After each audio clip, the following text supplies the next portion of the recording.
Hey, leader, and welcome to another episode of the L3 Leadership Podcast, where we are obsessed with helping you grow to your maximum potential and to maximize the impact of your leadership. My name is Doug Smith, and I am your host, and we recorded this episode live from our Burgo Realty Studios.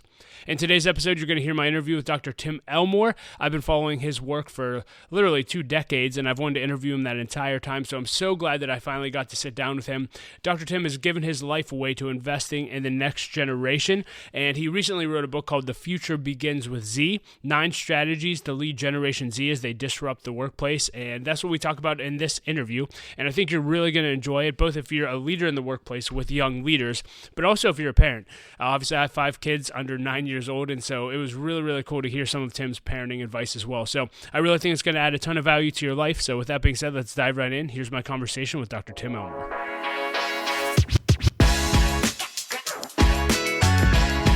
Dr. Tim Elmore, welcome to the L3 Leadership Podcast. I've actually had you on my bucket list interview for the past, 10 years. So it's an honor to finally have this conversation, and so excited to talk about your new book, The Future Begins with Z.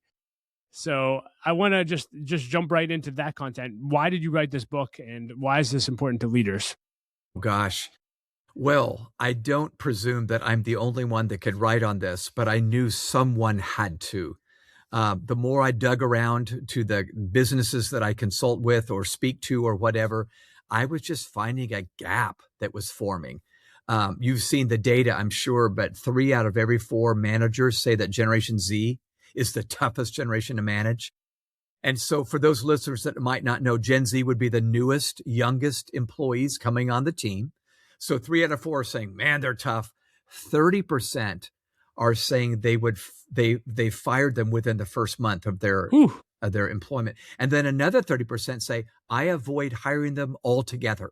So that's not a path forward. I think you would agree. So I just thought somebody's got to write a playbook, do the research, and then write a playbook that helps us who are maybe over 40 really welcome them and capitalize on what they bring. I actually took a challenger voice, Doug, rather than saying, yeah, kids today, what are you going to do? I decided to say, wait a minute. What if our greatest challenge could become our greatest solution to future challenges? And that's really the message of the book. Yeah. Yeah, I mean, those are pretty scary statistics. It's interesting. I remember hearing Dave Ramsey. I don't know if you would agree with his assessment, but he said, there's two kind of young people in the next generation: awesome and suck. Yes. Would you, in general, I know we may not say it in those terms, but after all of your analysis, would you say that's true, or is Dave being a little too harsh there? Dave's pretty harsh. I love him. I've been up there with him, but when I say too harsh, I would just say it's not that simple. There are some that are lazy slackers, but there were lazy slackers in Gen X and boomers too. So that does happen. But I think kids today who are about to enter the workforce have grown up in such a different culture. So I don't always blame them. When we see them coming in, it's not their fault, but it is their responsibility to get this thing right. So I find in writing this book, Doug, I found so many amazing 20-somethings. And I want to tell some stories on this conversation because I think it's going to give hope to the listeners that maybe if we hang with them long enough and keep them around, they're going to be an incredible solution for what we're facing down the pike. Yeah. Yeah, absolutely. You made this one statement in the book that I loved. You said the age of authority is going down while the age of maturity is going up. And I would love for you to repeat that, but talk about that because I thought that was so good. Yeah, thank you. It was kind of the basis for the book. That's chapter 1, in fact. But I call it the Peter Pan paradox. So I'm pretty sure everybody listening remembers the character of Peter Pan. It was a Disney animated classic and a book and so forth. But if you remember Peter Pan, listeners, he was this winsome character that flew across London and sprinkled pixie dust everywhere and magical things happened. The other side of the coin was he didn't want to grow up. He wanted to live in Neverland. Remember that? Where boys don't have to become men. So this is an overspeak, but here's the deal. I think something magic and tragic is happening in culture today. The age of authority is indeed going down, meaning they're coming in with some authority that doesn't require a title. They know stuff. They've been on portable devices their entire life since age 4. And so I think they have visibility on the future more than I do. They will help me understand tomorrow's consumer. They're so intuitive when it comes to AI. 42% of companies in America say they're using Gen Zers to help them with AI and their business. And I will also add, Doug, one more comment, if you don't mind me waxing eloquent. I have found, and I'm smiling as I say this, Generation Z is going to make me a better leader because they're not going to put up with the BS that past generation, where we just said, oh, that's Bob. He leads that way. I think they're going to not put up with it. So age of authority is going down. At the same time, the age of maturity seems to be going up. So educators and employers both are saying things like 26 is the new 18. You follow that? Yeah. What we once expected at 18, you're a woman now, let's be responsible. You're a man now, let's take initiative.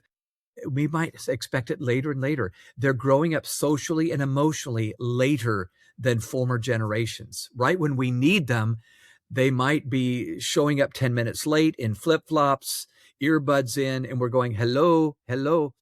Now, I don't mean to stereotype, but you can imagine how frustrating this is. The age of authority seems to be going down, darn it, but the age of maturity is going up, darn it. So here's my takeaway, Doug. I think we leaders are going to need to listen more than we ever used to listen to these young team members, but we're going to have to coach more than we ever used to coach. Wow. So I want to dive into both of those. On the authority side, I mean, just the things you were just spitting off, it was like, that's extremely valuable. How can we cultivate the good of Gen Z? And mention listening. Yeah. What do leaders need to be aware of there? Okay. Wow. Well, it might be good. I want to start with understanding. I have written all my life, 40 books now, where I've tried to help an older generation, whether you're an educator or employer or a parent for that matter, really understand the next gen better. So I coined a term some years ago, and I did a book called Artificial Maturity. It's just helpful to know what's happening to kids because they're about to enter adulthood and our workplace. So what I mean by artificial maturity, it sounds so derogatory, please forgive me, but it's not their fault. They're growing up in a culture that we adults built for them. So kids today are overexposed to information far earlier than they're ready. But kids are underexposed to firsthand experiences later than they're ready. Does that make sense?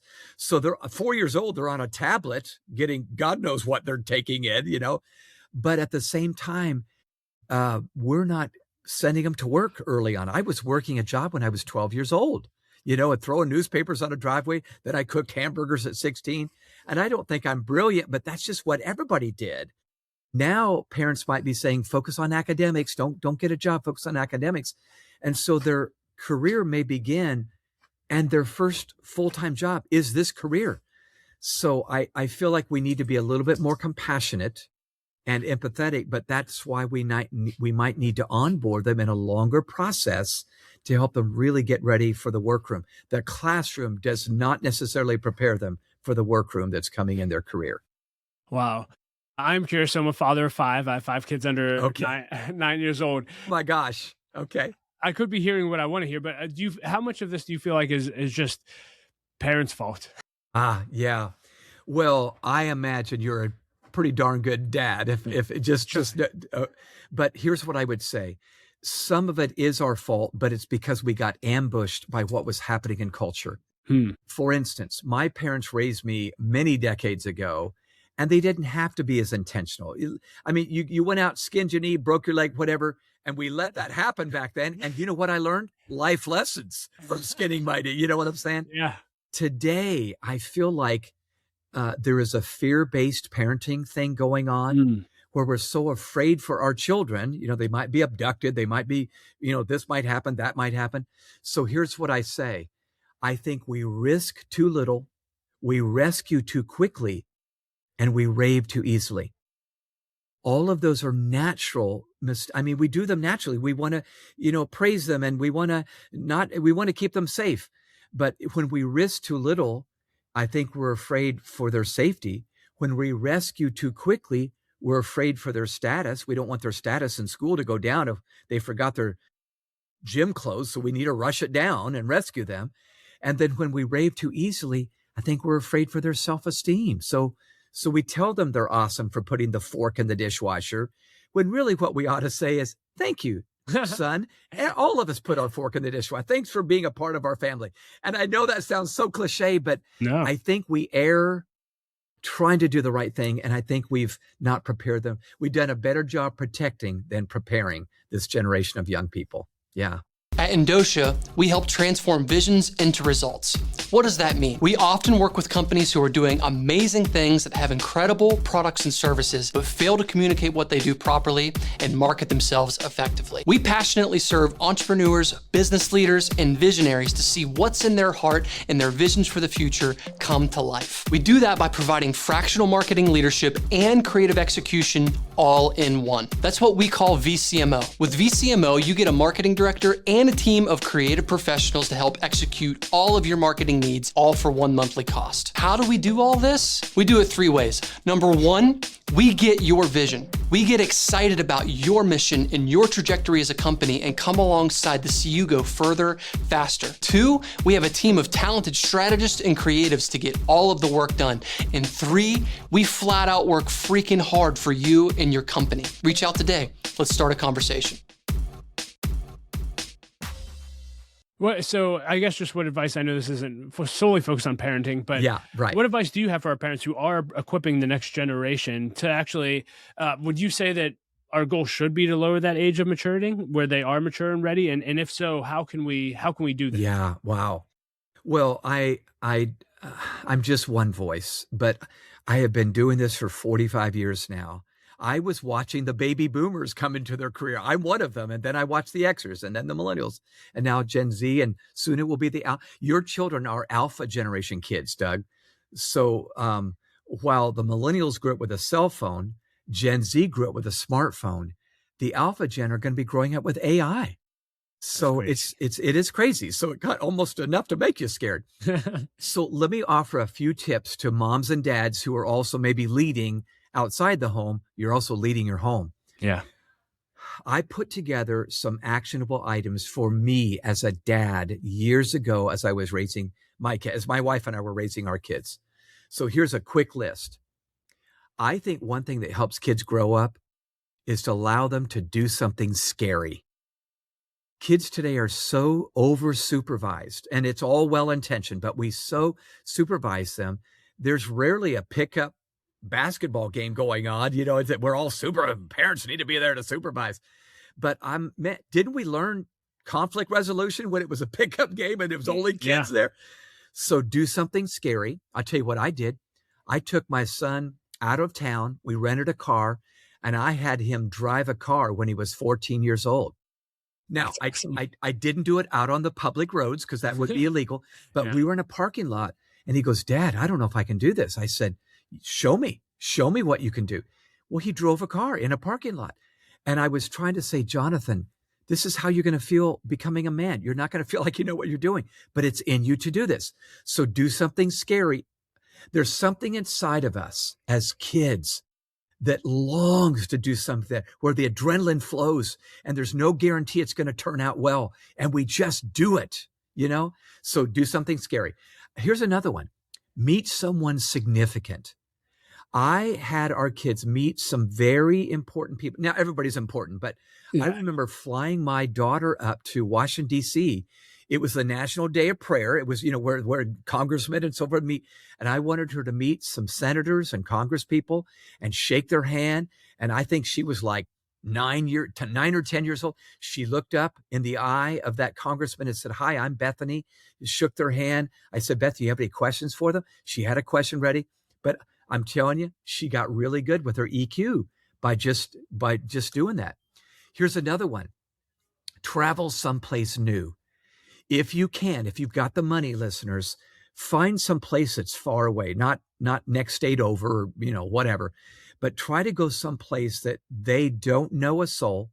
In fact, if it's another country, like let's say you go to Jamaica or whatever, where they go, ooh, these people look different, they talk different, isn't it true when you're overseas, it's like an education. Yeah. And I just felt like our kids matured as they went someplace new. One more I'll give you real fast. Please, this is gold. Yeah. Okay, good. Well, I know this is not a parent thing, but here's another thing I had my kids do that helped them grow up. Have them work and wait for something they want. Work and wait for something they want. We do live in a day of instant gratification. It's on demand, instant access. So I did this with both of my kids, but let me tell you a quick story about my friend David. He's a dad of Nick, who was the same age as my son. And Nick was growing up years ago. Remember the iPod? Remember when we had iPods? Okay. Yeah. So there was a brand new iPod that just came out from Apple, and it was so cool. Well, Nick went into an Apple store, and there was one more left. His dad, David, was with him. He goes, "Dad, I got to get this iPod. This is the last one left. We got to get it." And David later told me, he said, "Tim, I knew I could reach in my wallet, pull out a credit card, and get it for my son." But he also said, "I knew that wasn't the best thing for him to just buy him stuff." So here's what David did that was so wise. David said, "Nick, how much money you got?" And of course, Nick said, "Zero. I got zero." So David said, "I'll tell you what I'm going to do, Nick. I'm going to get that iPod, but I'm getting it. And so I'm going to store it away out of reach. And over the next several months, I want you to work and earn some money. And it's kind of a layaway plan. You're going to pay me each month until you've paid off that iPod, and you've got it, and it's yours." Now, what I love about this is he secured that iPod because it was the last one left. He was kind enough to say, "I know you really want this." But he also knew Nick's going to be way more grateful if he has to work and wait for something he wants. So those are hard things to do. But I'm telling you, even our young employees sometimes need to learn these same lessons. And so I just feel like part of our job is maybe we need to reparent that young Gen Zer on the team. Yeah. That's what I actually want to segue and transition. I remember Henry Cloud, I don't know if he tweeted this or where I got, but he said, "We all need mothering and fathering, and it rarely comes from our biological parents. Find it." And I feel like as leaders, you're talking about leading the next generation. How much of the next generation literally just needs mothered and fathered? Yeah. And is that appropriate for us to do as leaders in our organization? Yeah, great question. Well, we should not overdo it because we're not literally their dad.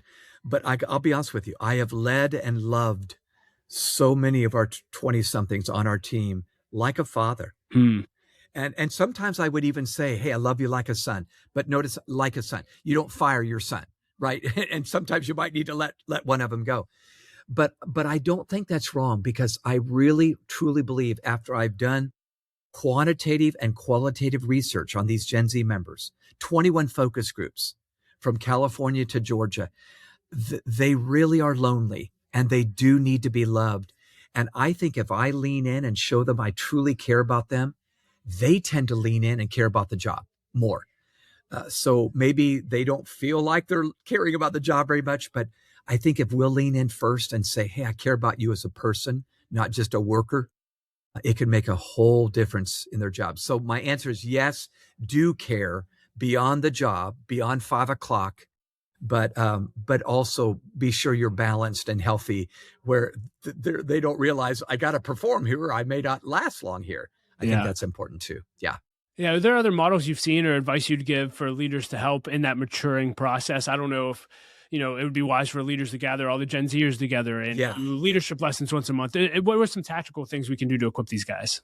Well, I do think onboarding may take longer. Okay. So I think we need to have special conversations about your career is going to be on a crock pot, not a microwave, right? So you're not going to be VP when you're 24, probably. But some of them expect that. They have unrealistic expectations. Wow. So those conversations are necessary. But let me tell you what Orange Leaf frozen yogurt did. They were a little frustrated at how quickly Gen Z kids would quit the job. They'd hire them, and a year to a year and a half later, they were resigning. And that got frustrating because you spend money and time interviewing, onboarding, and getting them ready, and then they leave. So they decided, and this is genius, I think, if we're hiring young people like 16 to 24 years old, let's make this job we're hiring them to do to be the best first job they could possibly have. Now, you can see what's implied by that. They were saying in the job interview, hey, we realize you may not be with us 20 years, maybe not even 10 years, maybe not even 5 years, but we want to make this a launching pad for your career. So what would you like to learn while you're here? Well, the Gen Zers suddenly felt cared for, like you want to help me get better. And even if I'm not here, that was huge. That was just huge. But then the Gen Zer might say in the job interview, well, gosh, I'd love to learn marketing. Oh, the hiring manager might say, you need to meet Susan. She's the queen of marketing. She does all of our marketing. I'm going to set up a meeting with you and Susan to learn marketing. Or they might say, well, I want to learn finance and bookkeeping. Oh, you need to meet Hal. Hal's our book. You'll love him. As they started investing in these young people, you know what they found out? They stayed because they were getting mentored, not just managed. So I would say to listeners, think mentor, not manage, and you're probably going to keep them longer. Yeah. That's so good. You mentioned earlier on the upside, just that the authority has gone higher. They have so much to teach us. They get things quicker. They know technology. And you made the statement, we need to listen like we've never listened before, which I think can be a challenge for a lot of us as leaders. Yes. How can we listen to them where they actually feel, like you said, cared for, but that they also have a voice? Wow. Well, I think the first step is to set expectations. Far too many companies that I either speak to or coach don't do that well enough. And so an unrealistic expectation comes in. So you need to have those conversations. Here would be the topics of some of those conversations. We say to our new young employees, everyone has a voice, not everyone has a vote. You see the difference? Oh, yeah. So we want everybody to feel heard, but we're not going to do it. We're not taking a vote to see whether we're going to paint the walls blue or whatever. The directors, the leaders still need to have the vote. We would say to our young people, everyone is more important than their job, but no one is more important than the mission. You see the difference? Yeah. So we care for you as a human being, but no one of us, including the boss, is more important than the mission we're trying to accomplish. So I'll tell you how we live this out, Doug. One of our young ladies on our team was in a toxic relationship with her boyfriend. And I mean, when I say toxic, it was abusive. And when we discovered that she was being abused, we shut down our office for a day and we ran over, got a U-Haul, and we moved her out of that apartment and we got her moved into a safe place. That's amazing. Well, she felt loved. And I'm telling you, you might say, oh, you didn't get any work done that day. Oh, we got work done that day. We bonded as a team. And she felt cared for. And I think we just worked better the next day, you know? There was something that happened. So I think it's important that we really do show that we care. And listeners, if you got to fake it till you make it, then do so. But I just believe we're going to have to shift because they see authority differently.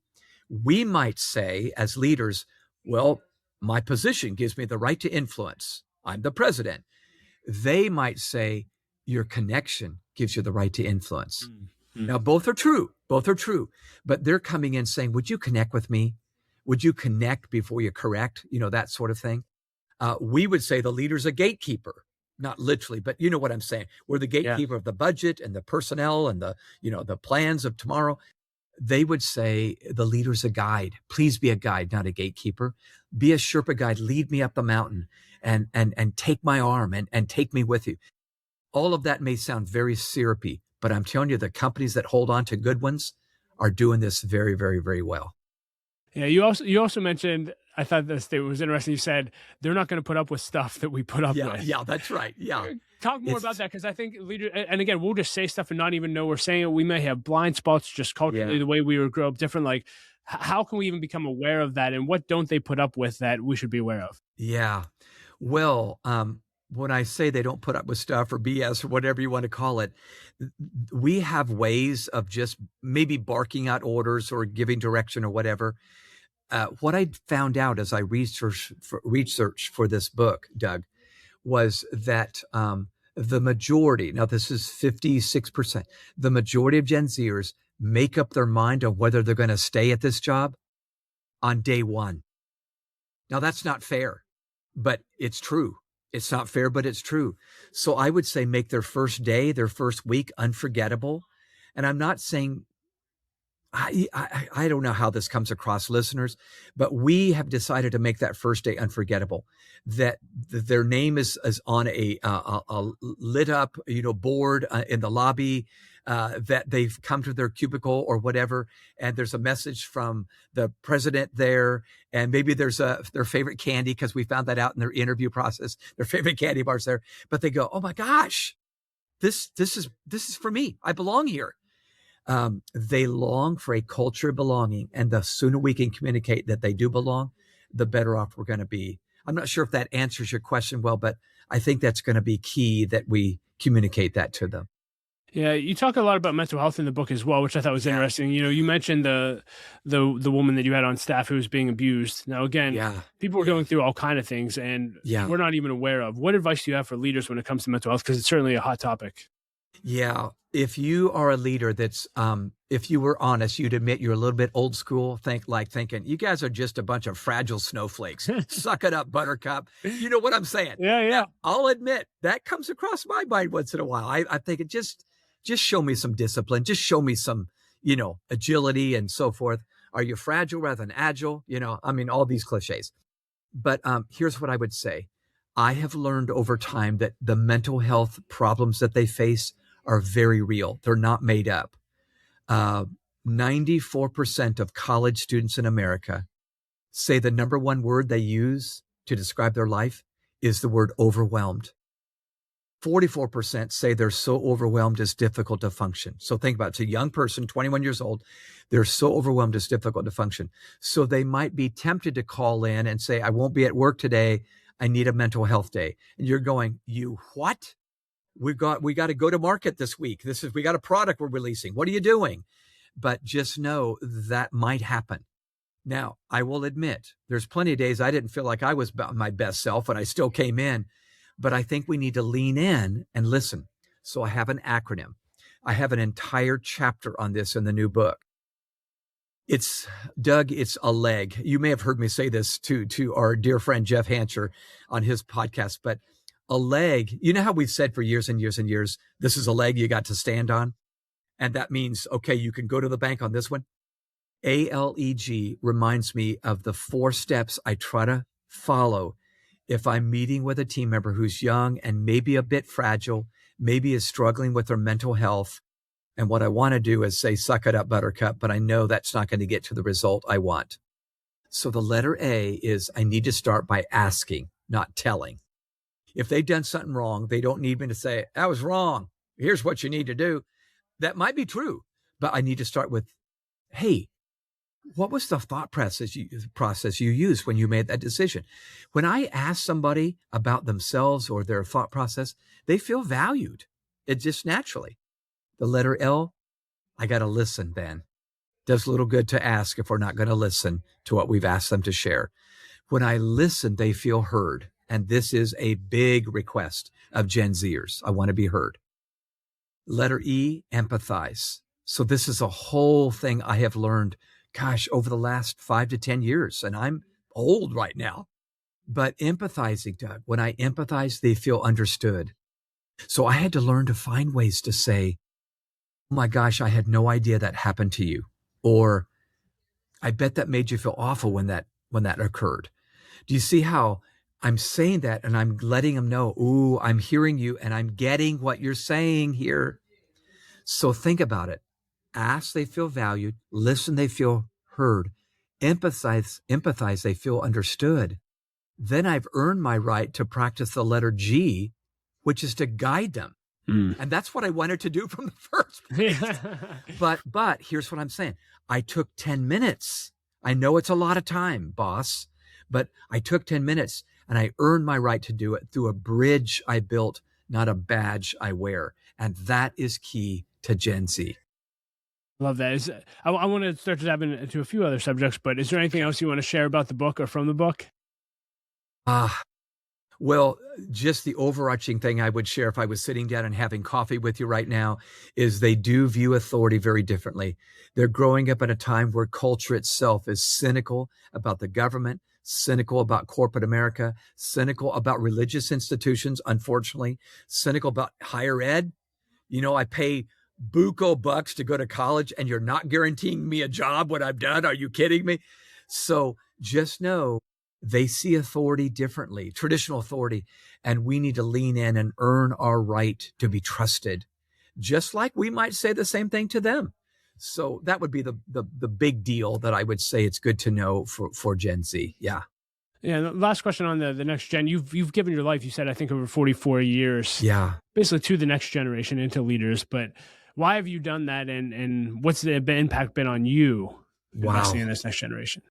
Well, it was a strategic decision, even though I was very young when I made it.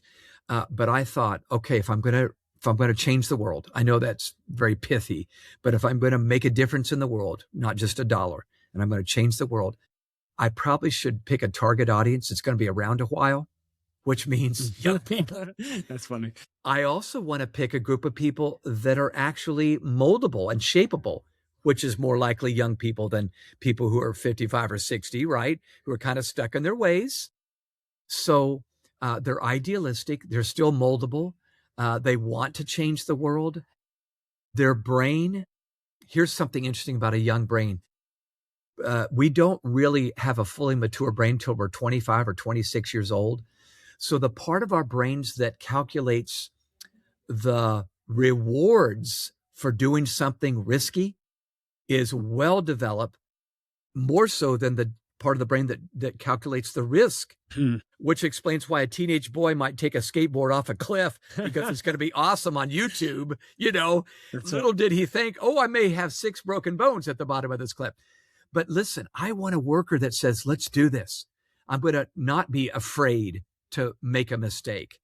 Kids today not only have FOMO, fear of missing out, they have FOMO. I'm hearing this from young people, fear of messing up.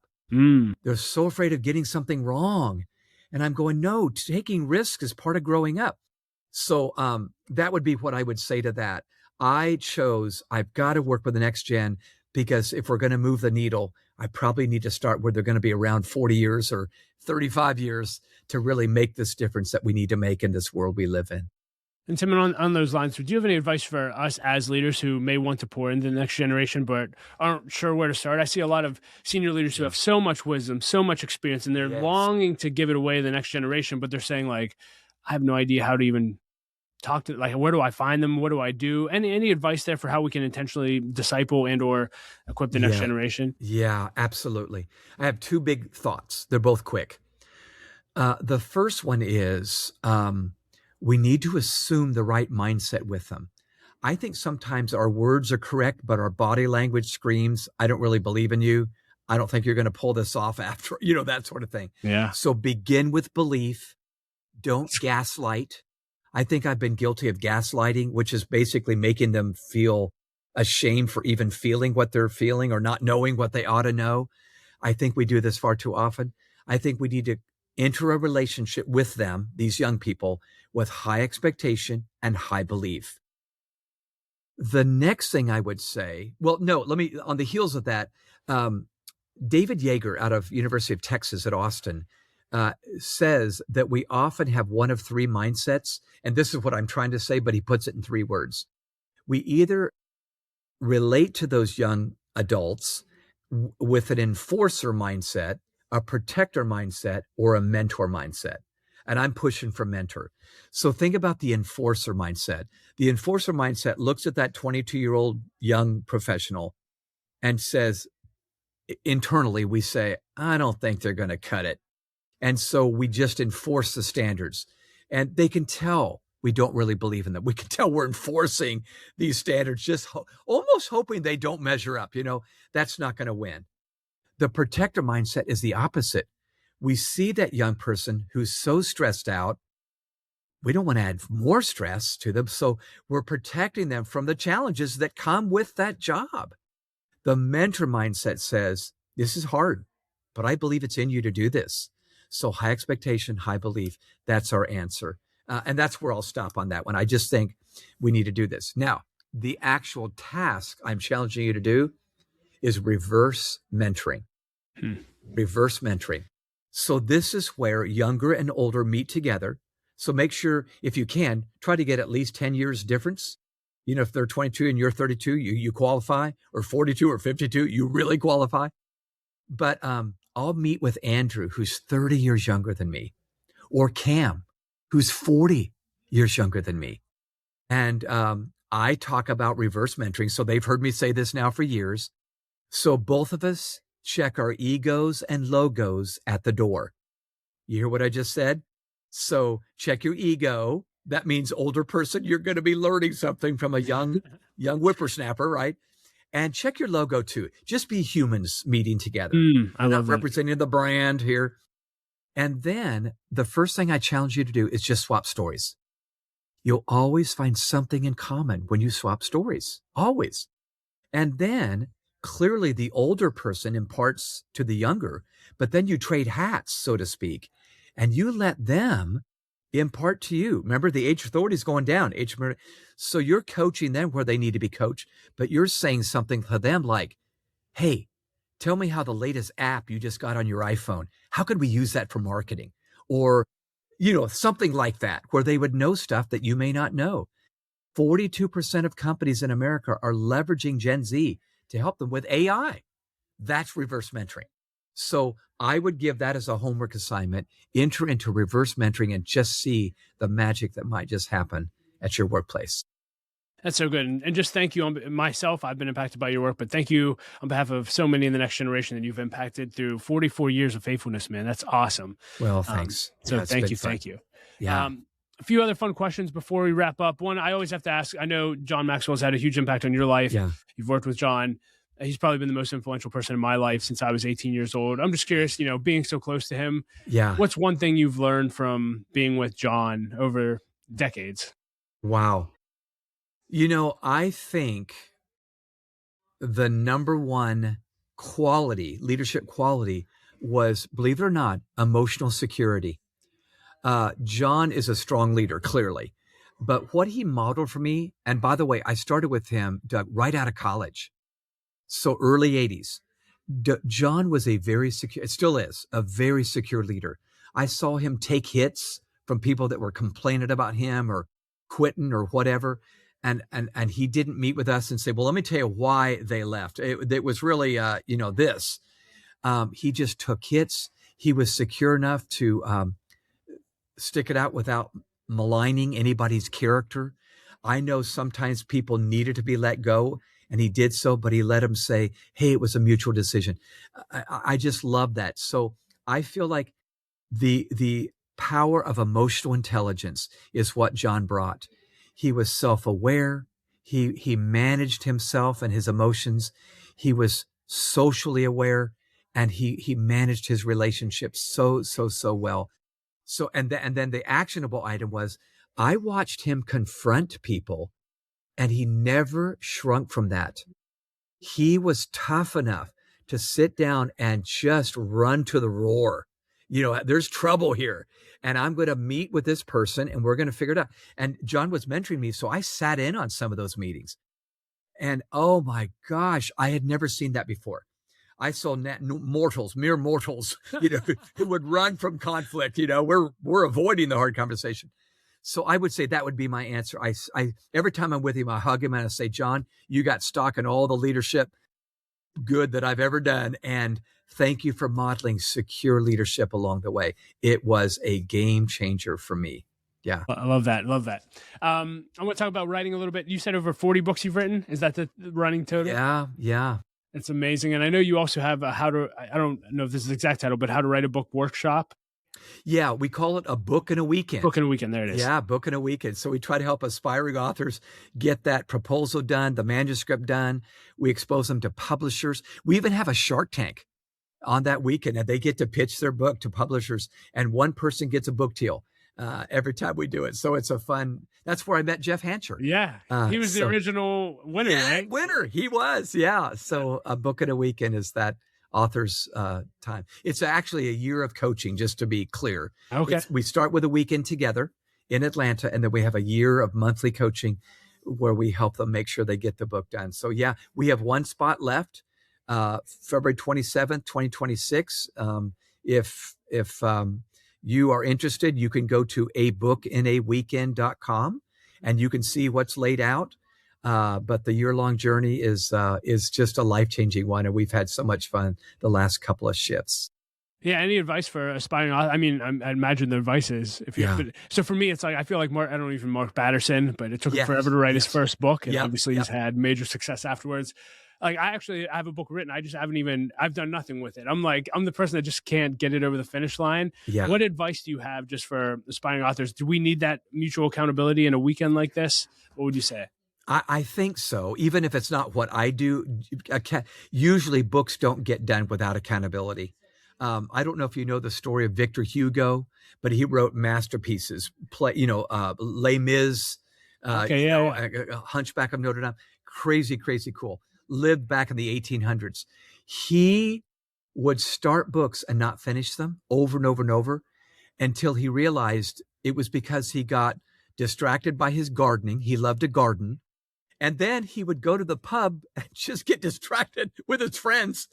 So here's what he did. This is crazy, Doug. You're going to love this. Victor Hugo had a servant, a paid servant. And he said, when I go to bed at night, I want you to walk in my room and steal my clothes. He said, I won't leave my room if I'm in my underwear tomorrow. And that will force me to write. He did this. And he finished Les Mis that way. Isn't that something? That's amazing. Find some way to have somebody hold you accountable. Yeah. I'll talk with my wife when I get home today. Yes. There you go. Yeah, there you go. Oh, that's beautiful. Yeah.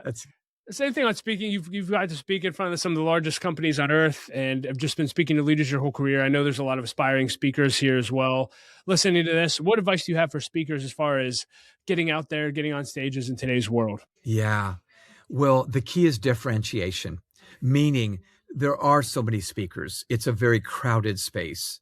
But if you can somehow differentiate yourself in what you're saying or how you're saying it, those will set you apart. So when I did the best-selling books that I've written are Habitudes, Images That Form Leadership Habits and Attitudes. It's a way of teaching a timeless principle with the power of a picture. So what I'm saying is not new. These are timeless principles that have been said forever. But the way I said it with an image, totally different. 3.5 million copies. So I would say differentiation is key. The other thing I would say is if you want to speak, just get your reps in. Offer to speak for free at first and just get your reps in over and over and over. Get better and better and better. I think that's what I did when I began. I didn't get paid a dime, but I just wanted to get my repetitions in. And then the other thing I'd say to communicators is so often we try to say too much in a talk. So what I walk by a simple rule of thumb when I speak. Give them a point for their head, a picture for their heart, and a practice for their hands. In a speech, whatever time you got, 15 minutes, hour, here's the big idea. Point for your head, picture for your heart. Here's the story. Here's how it looks in real life. And then a practice for their hands. Here's a step you can take to practice what I just told you. That seems to be a pretty good formula for succeeding. That's so good. I try to give people a gallon when they need a teaspoon. So yeah, the way I do too. I'm guilty. Yeah, the way you broke that down was absolutely beautiful. With the few minutes we have left, I want to take you through the lightning round since you haven't been on the podcast before. Just a bunch of fun questions. Yeah. And the first one is, what is the best advice you've ever received and who gave it to you? Wow. Okay, I'm thinking of two real quick. One is John Maxwell. John has said so many things and then modeled them afterwards that he has shaped me. Outside of my mom and dad, he has had the greatest influence on me. And I spent 20 years with him before I started my own organization. John would say this over and over and over, and I think this stuck with me and changed the way I live my life. Pay now, play later. Or play now, pay later. It works both ways. So I learned to put off that fun, gratifying, pleasurable experience and do that. So pay now, play later, or play now, pay later. The other one was from Tim Tosopoulos. He's another mentor of mine. Tim just resigned as the president of Chick-fil-A, and Tim served on our board for years and years. But Tim said something to me that changed the way I do leadership. He said, the further out you can see into the future, the better the decision you make today. The, the further out you That's see good. into the future. Yeah. So if I'm making a decision just for pleasure this weekend, probably going to make a lousy decision. It'll be fun now. It will not help me later. But if I look into the future, think about it this, if you've got kids, don't you want to teach your kids? Look out into the future. How will this decision you're about to make impact this? Is it go to the party, or is it get your math finished, or whatever? So those two guys, Tim and John, with those two statements would be my answer. I love that. Yeah, the pay now, play later. If you ask any, well, two out of my 5 kids are old enough, but yeah, I ask, hey, what do we do at home? We pay now. we play later. Yeah, that's good. It's embedded. So Yep. grateful for John. If you could put a quote on a billboard for everyone to read, what would it say? Oh my gosh. Well, outside of my faith, which plays the central role in the decisions I make in my life, my relationship with God is fundamental. But if I could put on a billboard and it was just anything, here's what it would be. Think big picture, think long term, think high road. Think big picture, so see the big picture, not just your own life. Think long term, there's that look out into the future. How's this choice going to affect me? And then think high road. I think high road thinking means I'm going to treat others the way I would want to be treated, even if they don't treat me that way. And that's where my faith really comes into play. So big picture, long-term, high road would be what I would put on a billboard all across the USA. Love it. What's a book, either all time or recently, you've read that's impacted you in a meaningful way? Oh my goodness. I try to read 2 books a month. I would say, let me give you 2 real quick. One of them, which may not be familiar to listeners right now, is a book called Leadership and Self-Deception. Leadership and Self-Deception by the Arbinger Institute, group of psychologists. It's a parable. It changes me every time I reread it. The other book is a more recent book, came out just a few years ago, called From Strength to Strength by Arthur Brooks. He is the most popular professor at Harvard University, and that book will help you transition from the first half of your life to the second half, from strength to strength. Powerful, powerful book. I'd recommend it to anybody, and I do. You talked about the power of introducing our kids to important people or, great leaders. I'm curious, you've gotten to spend time with a ton of great leaders over the course of your life. Do you have a go-to question or two that you always ask when you get a meeting with a leader? Wow. I think the answer may not be a great answer, but it's the answer to the question in reality is, what would you do differently if you could do it over again? That tends to give me wisdom right there, because most of these leaders have achieved a lot, so they didn't do everything wrong. But boy, I always get an answer that's wise. So, that's just huge. So that would be it. Yeah. How would you do it differently if you could walk out of your company, walk back in, and start completely over? What would you do? Yeah. What's something you've done that you believe everyone should do, like bucket list item, before they die?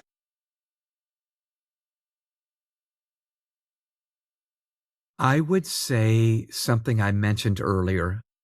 Begin with belief when you meet with people.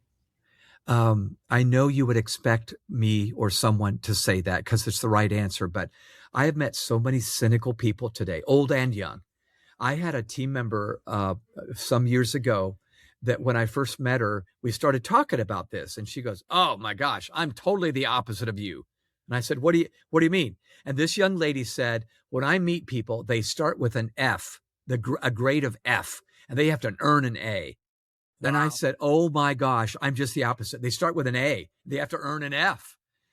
But it has done me so well. I have been served so well. Now, will some people let you down? Of course they will.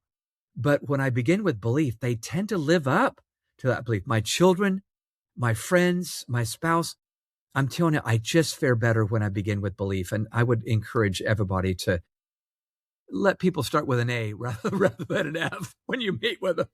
I love that. Yeah. It's similar to your question, but if you could go back with yourself at any age and have coffee with yourself and you'd actually listen to that version of Tim, what would you tell them and why? Wow. I think it would be talking to myself in my young 20s, and I would talk to myself about courage. I was a mere mortal and still am, but I mean, I was a people pleaser at the beginning of my career, especially. So I would be more like a cow than a buffalo. You probably remember this metaphor where when a storm comes along, cows run away from the storm and they never can quite escape it. Buffaloes run right into the storm because they go, let's get this over with. I guess intuitively, instinctively, the buffalo runs into the storm. I would try to be a buffalo, run into the storm. John Maxwell showing me how to confront people right away, or at least within a day or two, was just so good for my courage levels to leap, because it's really rarely ever as bad as you think it might be when you do that. So I think that would be my answer. Yeah. For all of us recovering people pleasers, myself included, any other advice that I love just run into it as far as the confrontation, but anything else you learned as far as dealing with conflict for people pleasers through either John's modeling or what you've learned over the years? Well, I would say if I've got conflict, I would go back to that acronym I shared before, A.L.E.G. Ask first. Don't start with, they probably don't know what the heck they're talking about or whatever. I want to ask first, because you know what, Doug? Sometimes they give you an answer. You go, oh, I'm so glad I didn't confront. I just learned something, Yeah. Oh, I need to tell you a quick story. So in my focus groups with Gen Z, writing this book, The Future Begins with Z, I met with people in L.A., Mississippi, Ohio, West Virginia, Georgia. So I'm meeting with one group out in California. And I said to these Gen Zers, a lot of employers say you guys really don't want to work. You like to leave right at 5 o'clock, not a minute later. You don't even finish the task you're working on. What would you say to that? And I'll be honest, I had that thought. Do they really want to work? One young lady looked me right in the eye and said, Dr. Tim, can I share with you why I leave right at 5? I said, sure. She goes, I leave right at 5 because I have to rush over to another job. I don't make enough money to pay the bills here in LA at this first one. And then after that second job, I rush over to take care of my mother who has stage 4 cancer.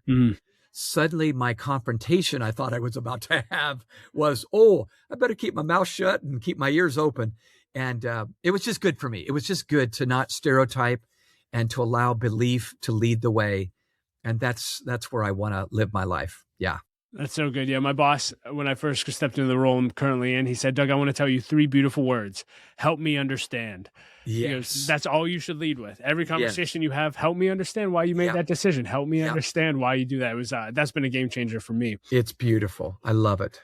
So last question, then I'll just leave it open-ended, but you've given your life away to the next generation. What do you want your legacy to be, and what do you want to be remembered for?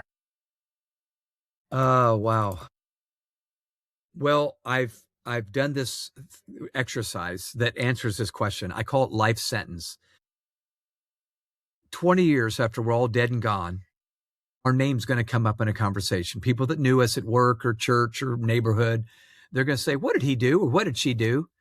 And it may be quiet for a minute because it has been 20 years, but somebody's going to say, oh, I remember he was the one who, or she was the one that, and they're going to summarize your entire contribution in life in one sentence.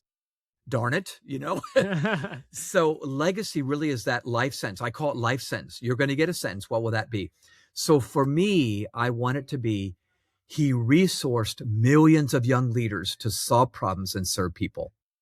He resourced millions of young leaders to solve problems and serve people. I want to reach 1% of the young population of the world, which is 40 million people. And then the other, I have 2 instead of 1. He equipped established leaders to connect with those younger generations, because a lot of their input won't be directly from me. It's going to be from those I tried to equip. So I really want to equip those that I can leave behind when I'm dead and gone. And it's still going strong because they were all ready to continue on. Yeah. That's beautiful. Well, Tim, thank you so much for your time today. This was extremely valuable. I really look forward to this, and you did not disappoint. And thanks for all the wisdom you shared. Thanks, Doug. Good to be with you. Likewise. Well, leader, thank you so much for listening to my conversation with Dr. Tim. I hope that you enjoyed it as much as I did. You can find ways to connect with him in links below in the show description, so make sure you check that out. And as always, I want to thank our sponsor, Andosha Marketing Solutions. They are the producers of this podcast. And if your organization has any marketing needs at all, I really encourage you to check them out. They do incredible work. You can learn more at andosha.com. That's ANDOCIA.com. And as always, leader, I like to end every episode with a quote, and I'll quote William James, who said this. He said, "The greatest use of a life is to spend it on something that will outlast it. And I couldn't think of a more fitting quote with this episode. Let's invest in the next generation because they are going to outlast us, and let's leave the world better than we found it through them. So that's going to wrap up today's episode. Leader, remember, don't quit. Keep leading. The world desperately needs your leadership. I'll talk to you next episode.